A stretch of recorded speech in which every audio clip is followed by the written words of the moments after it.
चलो अल्लाहुम्मा सल्ली अला मोहम्मद व आले मोहम्मद।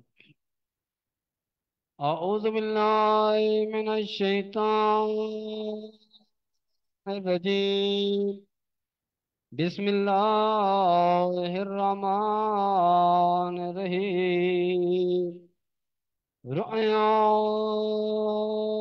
अन जाबिर इब्न अब्दुल्लाह अल अंसारी अन फातिमा ज़हरा अलैहिस्सलाम बिन्त रसूलिल्लाह क़ाल समिअतु फातिमता अन्नहा क़ाल दख़ला अलैया बि रसूलिल्लाह फ़ी बअज़िल अय्याम फ़क़ाल अस्सलामु अलैकि या फ़ातिमतो फ़क़ुल्तु अलैकस्सलाम क़ाल इन्नी अजिदु फ़ी बदनी ज़ुफ़ान फ़क़ुल्तु लहू इज़हब यबता मिन ज़ुफ़ फ़क़ाल या फ़ातिमतो ईतनी बिलकिस्सा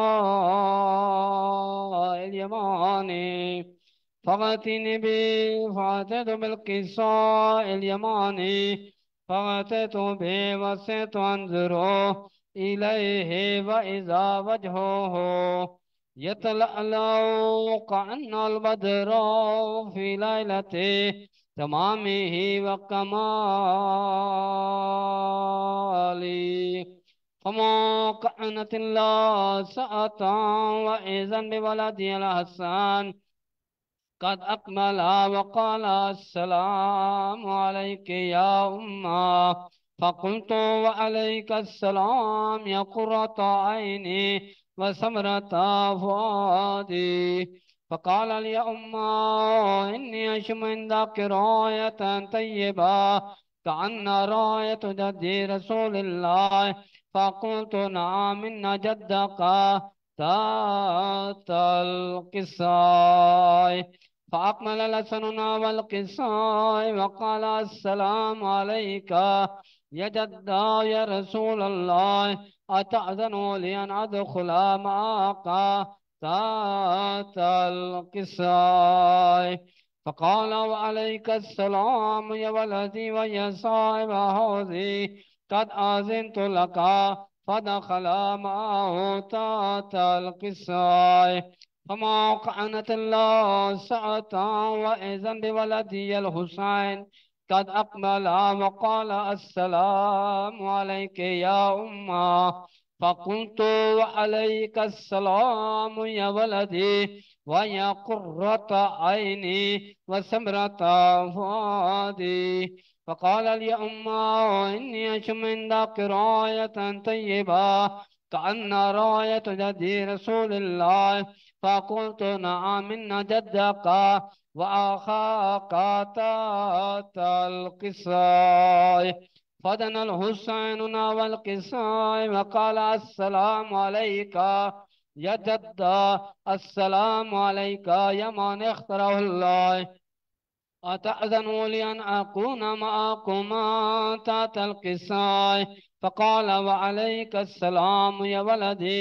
व या शाफ़िअ उम्मती क़द अज़िनतु लका फ़दख़ला मअहुमा तातल किसाय फ़अकमल इंद ज़ालिका अबुल हसन अली इब्न अबी तालिब सलवात अल्लाहुम्मा सल्लि अला मुहम्मद व आले वक़ाल अस्सलामु अलैका या बिन्त रसूलिल्लाह।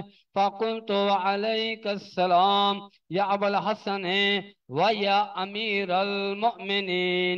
फ़क़ाल या फ़ातिमतु इन्नी अशम्मु इंदक रायतन तय्यबा कअन्ना रायतु अखी व इब्न अम्मी रसूलिल्लाह। फ़क़ुल्तु नअम हा हुवा मअ वलदैका तातल क़िस्सा।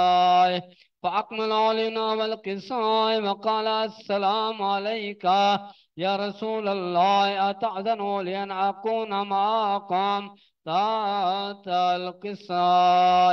क़ाल ला वअलैका अस्सलाम या अख़ी व या वसी व ख़लीफ़ती व साहिब लिवाइ क़द अज़िनतु लका फदख़ल अलियुन तातल क़िस्सा।